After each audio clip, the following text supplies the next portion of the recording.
আপনাদেরকে আমি আমার এমপির সামনে নিয়ে আসছি।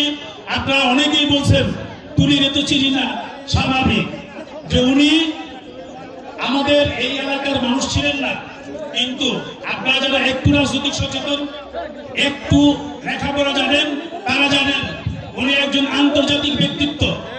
উনি গুম হওয়া পরিবারের জন্য বাংলাদেশে যখন কোন মানুষ, আমরা রাজনৈতিক দলের নেতৃবৃন্দ যখন এদিক ওদিক পালিয়ে থাকতাম হাসিনার অত্যাচারে, নির্যাতনে, তখন একমাত্র এই যে মানুষটিকে দেখেছেন, এই লোকটি প্রেস ক্লাবে দেশে বিদেশে এই স্বৈরাচারী হাসিনার বিরুদ্ধে প্রথম আওয়াজ তুলেছিলেন।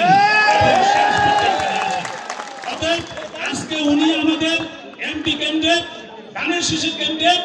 আপনারা কষ্ট করে এখানে এসেছেন, আপনার সম্মানিত মেহমানরা আপনাদের সাথে 4টা ডাল ভাত খাবে, আপনারা কেউ খাবার নিয়ে উঠবেন না, আপনারা কষ্ট করছেন, এই জন্য আপনাদের সকলকে ধন্যবাদ।